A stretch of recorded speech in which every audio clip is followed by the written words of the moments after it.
بسم الله والحمد لله والصلاة والسلام على رسول الله أما بعد السلام عليكم ورحمة الله وبركاته. My dear brothers and sisters in Islam, and welcome to the seerah of Prophet Muhammad sallallahu alayhi wasallam. In this episode, inshallah, we'll pick up where we left off, where Abu Dharr al-Ghafari radiallahu anhu wardah started hearing about Prophet Muhammad sallallahu alayhi wasallam. There is a man that he claims that he's a prophet in Quraysh, in Mecca, from the people who heard from him and came back to Yathrib, meaning Medina. And he came, as we mentioned, he came in secrecy. And he is from Ghafar, of course, as you know. This is a big tribe. And Prophet Muhammad ﷺ was not really apparent at the time, and he started to go around listening to who knows who Prophet Muhammad ﷺ. And here he talked about Ali and where is he from, and where are you from, and so on, what do you need. So, long story short, he heard actually people talk about, as we left you off, at Na'il. Na'ila, the one that the sister, and Isaf, the one that, not sister in humanity, inshallah, not sister in Islam, that they wanted to, as we mentioned, done something bad around the haram. Allah subhanahu wa ta'ala, in the punishment, he turned them into stones, and people used to worship them. So he started cursing them. So when people heard Abu Dharr cursing them, says, Yasubbu alihatana, he is cursing our gods. So some of the Sahaba heard that a man cursed the Sahaba, said, Wallahi, this is very good, mashallah. There's one man on our side cursing these idols. So he started to be noticed. And then he said that actually stayed there for a few days. He says, Wallahi, I only drank Zamzam. And that's why Prophet Muhammad ﷺ says that Zamzam is ta'am and sharab. You can actually drink Zamzam, good for both. For drinking and also for food. Subhanallah, among the miracles of Zamzam. May Allah subhanahu wa ta'ala quench our thirst, inshallah, by Zamzam. Ajin wa ajin, inshallah. Now Prophet Muhammad ﷺ finally met Abu Dharr. Now he says, what do you have? He says, I heard that you claim that you're a prophet. So, أعرض علي أمرك. Go ahead, explain it to me. So Prophet Muhammad ﷺ did. He explained it to Abu Dharr al-Ghafari radiallahu anh, and he became Muslim, alhamdulillah.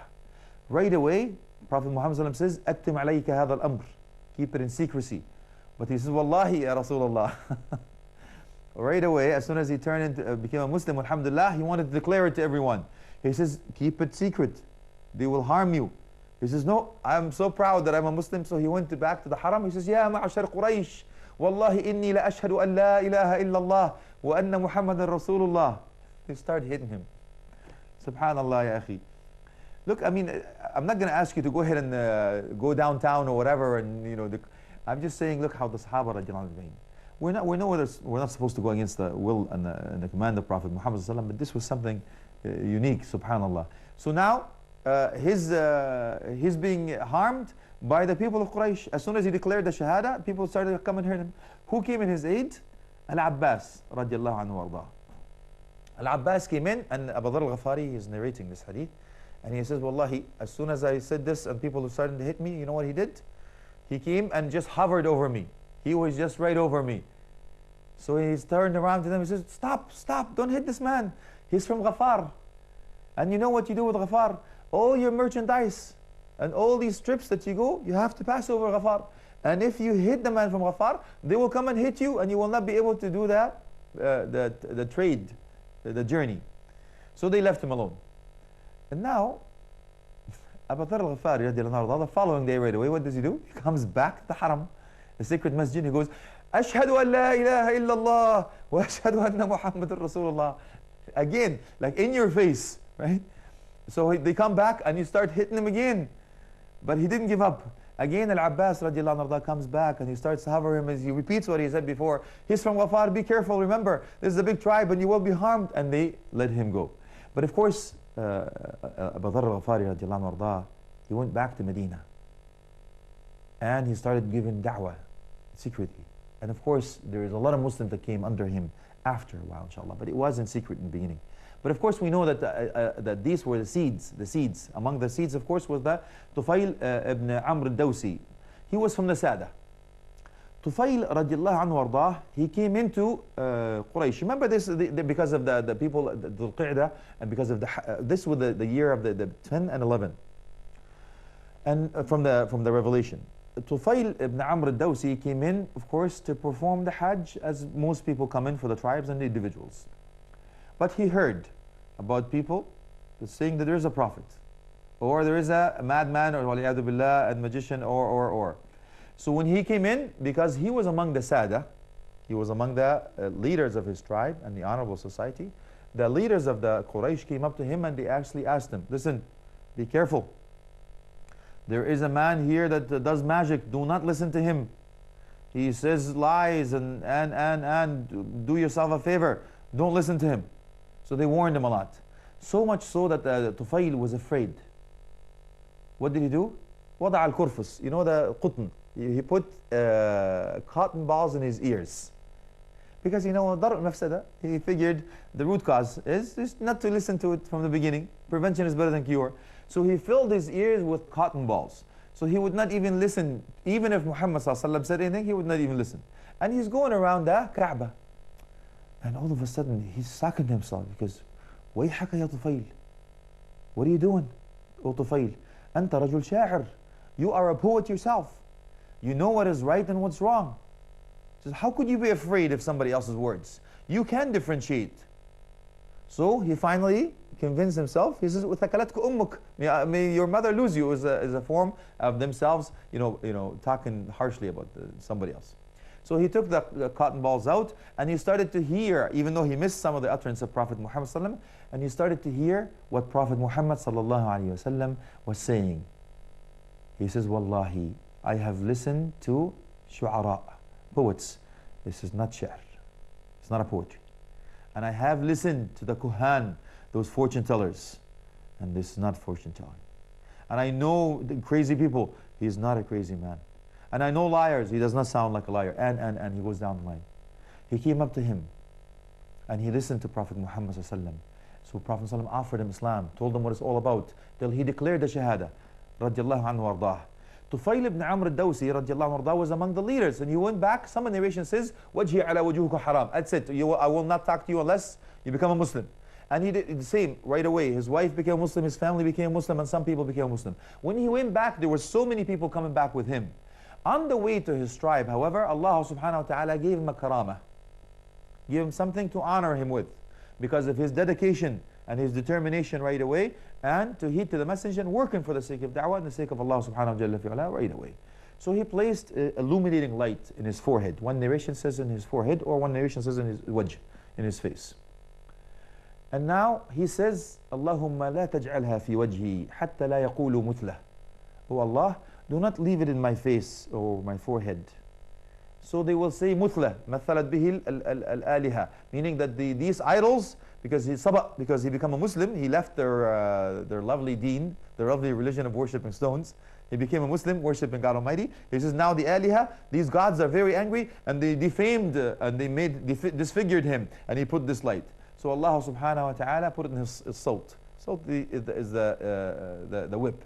And some narration says his stick, the walking stick. So it was like illuminating, it's actually guiding him. It spread light on his path. Look at the beauty of Islam by the blessing of Allah subhanahu wa ta'ala, the karamat. And we mentioned karamat is not for the prophets and messengers. These are for human beings. The righteous human being, Allah subhanahu wa ta'ala gives them karamat. But the karama is not a mu'jiza. Mu'jiza is for a prophet or messenger, something above, it's like supernatural. No one else, the human beings, can actually do that. And the last among the individuals was the Mad al-Uzdi radiallahu anhu wardah. He came in, he heard the same thing. And Prophet Muhammad sallallahu, when he met him, he says, I heard about this, أعرض علي أمرك, go ahead, tell me what it's all about. So Prophet Muhammad sallallahu says, إن الحمد لله نحمده ونستعينه ونستغفره ونعوذ بالله من شرور أنفسنا ومن سيئات أعمالنا من يهده الله فلا مضل له ومن يضلل فلا هادي له وأشهد أن لا إله إلا وحده لا شريك له وأشهد أن محمدا رسول الله أما بعد. You know that what you hear from the beginning of khutbah or when you start a speech. So he says, أعد علي. He says, repeat what you said. So Prophet Muhammad sallallahu repeated it again. Bismillah, alhamdulillah, wa salatu wa salam, inna alhamdulillah, and so on. He said, repeat it again. The third time he says, Wallahi, I have never heard anything like this. And I've heard so many, like subhanallah, I've heard this and I've heard that, nothing like this. And he actually became a Muslim because of those beautiful words. Now, there are 6 stars that Prophet Muhammad ﷺ talked to from Yathrib. This was a seed. Remember, Prophet Muhammad started with the tribes, didn't work. So he started with the individuals. Now, alhamdulillah, these were seeds. And these 6 that I'm going to be talking about shortly, inshallah, that already heard from the Jews that there's going to be a prophet coming out soon. And they actually, believe it or not, the Jews used to actually scare the Aws wal Khazraj. Because they wanted to say, you know what, wallahi, there is a Nabi coming out soon. When he comes in, we will follow him and we will kill you. قَتْلَ عَادٍ وَثَمُودٍ. And we will go back and slaughter you like the Ad and Thamud. The tribes of Ad and Thamud were killed. So some of them wanted to find out who is this man and where, and they heard something about it, and they came to Mecca. So Prophet Muhammad ﷺ heard about them.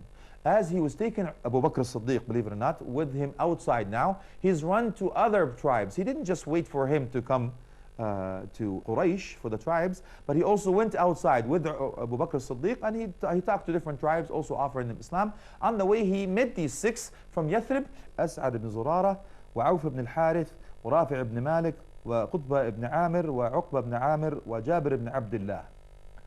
They were from different tribes, but they were from the Yathrib, from Medina.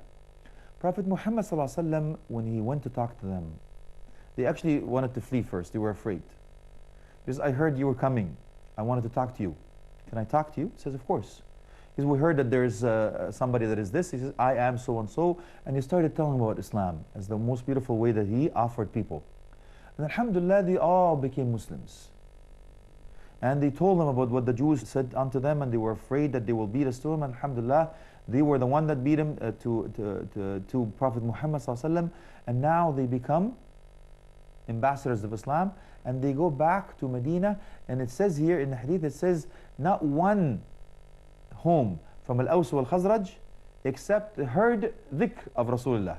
Now they know about the appearance of Prophet Muhammad sallallahu alaihi wasallam, and they started talking about Islam, and that's how Islam started in Medina. As you will see a bit later, how mashallah the numbers became, and how Prophet Muhammad sallallahu alaihi wasallam, when he went to Medina, how many of them received Prophet Muhammad sallallahu alaihi wasallam. And it starts with a few seeds, akhi. So lesson learned here is, please do not look at the mountain. إِنَّ الْجِبَالَ مِنَ الْحَصْبِ. Indeed, the mountain is made of pebbles. So when you look at the big picture and say, oh, it's too much work, ya akhi, the most difficult part is the first step. The most difficult part is the start. And I know, wallahi, I've heard so many stories about even masajid. Among the masajid, ya akhi, that people will tell you, I can't believe we have this masjid. We started with a very small thing and we didn't even have the money. But Allah subhanahu wa ta'ala, if He wills it, He just uses you as a sabab. He uses you as a cause or a reason. So let yourself be used. And I remember, Jazallah khair anna, Shaykh Saqr in the States, I remember once listening to him when I was young, went back for one of the conferences, the conventions.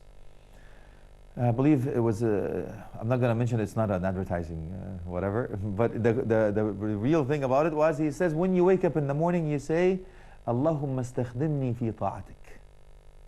He says, oh Allah, use me in your da'wah, or use me for your sake. And I repeat it, wallahi, if you're sincere about it and you say it, Allah subhanahu wa ta'ala will use you in His da'wah. So why don't you? Be like the 6 Sahaba radiallahu anhu ajma'in, where they started something, became from all Aws wal Khazraj from, inshallah. And I mentioned, don't look at the bigger picture, start with by yourself. And these mountains, inshallah, can be moved one at a time. And Allahu musta'an. Now, when they went back to Al-Madinah, they started this, and alhamdulillah, as we mentioned, every household now heard about Prophet Muhammad sallallahu alaihi wasallam. It was the beginning of him being received.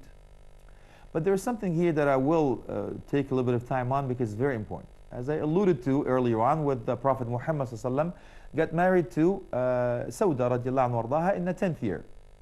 After the death of Khadija radiallahu anhu wardaha, it is the 11th year now, and it's him marrying Aisha radiallahu anha. I'm just going to go talk about the wisdom behind it, what it's all about. As I mentioned before, we don't have to defend anything. We don't have to feel ashamed of anything. We don't have to do anything. In the meanwhile, let me just give you hopefully some tools, inshallah, at least to be able to answer, or hold your head up high, or feel that doesn't matter what they say, it doesn't matter what they do, at least these are the facts. It is true that Prophet Muhammad sallallahu in asah al-aqwal, that he married her 9 years. Yes, the engagement was a 6, so he bana biha 9. Yes. they consummated the marriage at 9. And there are some narrations. I know that you read it and you hear it, that even Aisha radiallahu anha, she was there at the time of Prophet ﷺ receiving the revelation in Mecca, but he married her in Medina. At least that's 13 years in Mecca. Remember, his first 13 years of the da'wah was in Mecca. قُولُوا لَا إِلَهَ إِلَّا تَفْلَحُوا. That's what he said. Say La ilaha illallah so may prosper for 13 years. So he may have been 13 or 14 years when he went to Medina. Allahu a'lam. Asah al-aqwal is that, what we just said. Now, first of all, you need to know that some narration says that they were engaged. She was engaged before to some of the Jewish men. So how could it be possible for the Jews to be acceptable, for them to be wed or be engaged at that early age and not for anybody else? It was acceptable then. And I'll tell you the most important proof of this fact. If it was acceptable then, you understand the proof is in the pudding. Not one historian reported in any of the books that the enemies of Islam mentioned anything about Prophet Muhammad marrying Aisha radiallahu anha wardaha at 9 years old. Not one. It is only in the last 100 years or so. But all that time, the enemies of Islam has the best weapon to defame Islam, to defame Prophet Muhammad and to call all these names. But they never did. You know why? Because to them was the norm. It was acceptable. Ask yourself a question, akhi and ukhti. And I mean, I talk to the people when they come in and they ask these certain things. I go, nowadays, we accept a lot of things. 100 years back would have been out of the question. It's totally unacceptable. So how within 100 years only, the things that we accept now, it is the norm, it's impossible for us to have been accepted. Like, I can give you so many, but now they teach it in schools that it's okay for your family to be a mom, another mom, and a child. Or a dad, and another dad, and a child. And I don't mean two moms and a father. No, I mean a mom, and a father and a father. There's no mother in this case, and there's no father in that case. And these things are acceptable now. They marry each other. It's not a problem. But this is now, a few hundred years, are you kidding me? It's impossible. And the same thing. So we say we cannot take the same measuring stick that we have now over 14 centuries ago to say that's acceptable, not acceptable. Unbelievable. However, we say that there's a wisdom behind it. Some of them, that they did not have the internet, they didn't have the Blackberries, they didn't have the cell phones, they didn't have the messengers, they didn't have all these iPhones and all these type of the media in order for them to store information and transmit it to something and send it by this and send it. And so the scholar says Prophet Muhammad had to have a young wife in order for her to carry this message on. And وَكَانَتْ مِنَ الْمُعَمِّرِينَ, she was among the one who lived for a long time. So she was that type of a da'iyah, radiallahu anha wa ardaha an ummat al-mu'minin ajma'in. Others, says, believe it or not, in Guinness, the world book of the world record, Guinness, it says that the youngest grandmother living is, how old do you think? 27 years old. The youngest grandmother alive is 27 years old. That means what? It's like a 9, a 9, and a 9. 3 generations. Amazing. And some people up in the mountains, they still do practice the same thing. They marry very young. But of course, it's just to defame certain things and to use it for their own purposes. But we say, who are they to say what is right and what's wrong? And who are they to say what is halal and what is haram? Who put them to be the police on the face of the earth to say this is right and wrong and we say this is passé? And wallahi la nubali. It is sufficient that Allah subhanahu wa ta'ala permitted this and He agreed to this, and Aisha was His beloved and Prophet Muhammad sallallahu was in love with her and it was lawful, and so on. We say, akhi and ukhti, keep your head up high. Don't let people to do yaslub minka da'wah. It is a very old trick that they actually entangle you with these things. They start attacking you in order for you not to attack them or see or fish for faults in their own way of life. But you will see this over and over again. It happens all the time. But once you turn the table, they have no leg to stand on. However, having said that, Aisha radiallahu anha wa ardaha was the daughter of Abu Bakr as-Siddiq radiallahu anhu wa ardaha. As we mentioned before, there was wisdom about things. Again, I know that some of the opinions of the scholars says that Prophet Muhammad sallam married from different tribes and from different things, and to have the bond and the strength and the infrastructure, and even from the Khulafa al-Rashideen, the four, two of them married from his daughters, and he married two of the other two daughters, so it was the very strength and bond. But other scholars say Prophet Muhammad ﷺ married from different tribes and different people and different, believe it or not, different background and so on, for him to be the best husband with every example. So when you say, did Prophet ﷺ deal with this type of a woman? Yes, he did. Did Prophet ﷺ deal with that type of woman? Yes, he did. He dealt with the soft one, yes. And he dealt with the tough one. We know the daughter of Umar al-Khattab, Hafsa, of course, radiallahu anha, ajma'in, of course. And he dealt with the old one, of course. He dealt with the young one, yes. He dealt with the virgin, yes. He dealt with the, other than that, the thayyib, the divorcee, yes. And so on. And the widow, yes. He dealt with everything. People from in, people from without, people that, among the Jews that became a Muslim, as we know, and the Christian that became a Muslim. So it was an all-comprehensive way. Radiallahu anna ajma'in.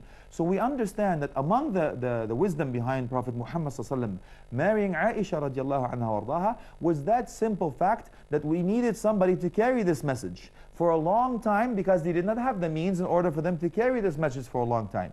And as we mentioned before, this was the norm, and she was engaged for someone, according to some narration, engaged to somebody else from the Jews, that he actually wanted to divorce her as soon as they heard that Aisha became a Muslim. But Abu Bakr as-Siddiq went to actually confirm that. He says, I know there's a beautiful story, but we'll have to share it with you some other time. We'll share it with you. I mean, he goes back and says, you still want to marry her? He says, not after what I heard about it. His wife actually answered that. But of course, it was not to take in. Abu Bakr said, ماذا تقول for the man? He's القول كما سمعت. The way what you heard from the woman. He goes, okay, no problem. Then he took the utterance from him, and he went back, and that's when he actually gave the green light to Prophet Muhammad sallallahu alaihi wasallam. And for the story of the marriage with Aisha radiallahu anha wardaha, and how Abu Bakr as-Siddiq radiallahu anhu dealt with this story, with Prophet Muhammad sallallahu alaihi wasallam's wedding, we will talk about that inshallah in the next episode, asking Allah subhanahu wa ta'ala to make us among those who listen to speech and follow the best of it. وآخر دعواهم أن الحمد لله رب العالمين وصلى على آله وصحبه والتابعين. جزاكم الله خيرا والسلام عليكم ورحمة الله وبركاته.